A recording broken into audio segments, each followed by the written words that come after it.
અડાજણ વિસ્તારમાં ગઈકાલે દૂધના વેચાણને લઈને અમુક માલધારીઓ દ્વારા સુરભી ડેરીમાં તોડફોડ કરાઈ હતી અને ઘટનાને પગલે દુકાન માલિકે પોલીસને ફરિયાદ કરતા પોલીસે સીસીટીવીના આધારે 8 લોકોની ધરપકડ કરી કાયદેસરની કાર્યવાહી હાથ ધરી છે।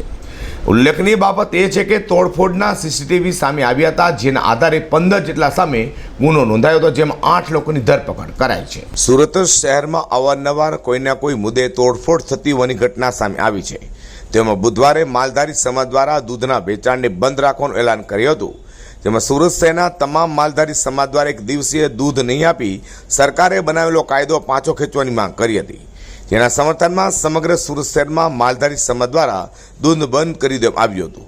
દરમિયાન અડાજણ વિસ્તારમાં સુરભી નામની ડેરીમાં દૂધનું વેચાણ થઈ રહ્યું હતું, ત્યારે ડેરીમાં માલધારીનું એક ટોળું ધસી આવ્યું હતું અને ડેરી માલિકને દૂધનું વેચાણ બંધ કરવા કહીને આ ઉશ્કેરેલા ટોળામાંથી અમુક લોકોએ પાઇપ વડે ડેરીમાં તોડફોડ મચાવી હતી।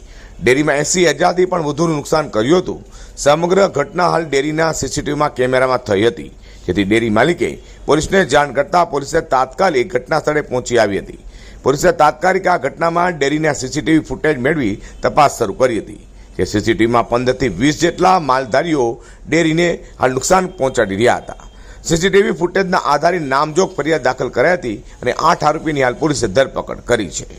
ગઈકાલે માલધારી સમાજ દ્વારા દૂધના વિતરણ બાબતે પ્રતિબંધ મૂકવામાં આવેલ હતો, જેના ભાગરૂપે કાયદો અને વ્યવસ્થા અને જળવાઈ રહે અને દરેક વ્યક્તિને દૂધ મળે તે અનુસંધાને સઘન પોલીસ પેટ્રોલિંગ ગોઠવવામાં આવેલ, જેના ભાગરૂપે ઘણી ડેરીઓ ખુલી રહેલી, જે પૈકી એક સુરભી ડેરી જે સવારથી દૂધનું વેચાણ ચાલુ હતું, તેમાં કેટલાક કિસ્મો દ્વારા ધમકી આપવામાં આવેલ કે બંધ કરી દેવા, પરંતુ પોલીસની સતત પેટ્રોલિંગ અને કોમ્યુનિકેશનના કારણે ડેરી ખુલી રહી, જેથી 15-20 માણસોએ અચાનક આવી અને બહારના ભાગના કાચ ફોડવાનો પ્રયત્ન કરેલ, જેનો પોલીસને કોલ મળતા તરત જ પોલીસ પહોંચી ગઈ અને સીસીટીવી ફૂટેજ આધારે જે પણ આરોપીઓ હતા તેમના નામજોગ ફરિયાદ દાખલ કરી અને આરોપીઓની ધરપકડ કરવામાં આવેલી છે અને કાયદેસરની કાર્યવાહી ચાલુમાં છે।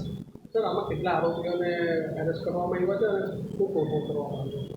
6 આરોપીને સત્તાવાર રીતે એરેસ્ટ કરવામાં આવેલા છે અને સુરભી ડેરીના કાચ તેમજ ફ્રીજનો કાચ જે બહારના ભાગે એ તોડફોડ કરવામાં આવી છે, જેમાં અંદાજે 80,000 રૂપિયાનું નુકસાન થયેલાનું જણાયેલ છે।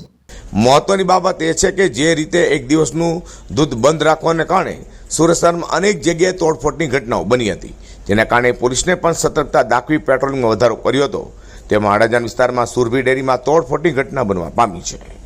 અઝર કુર્સી સાથે પ્રકાશવાળા।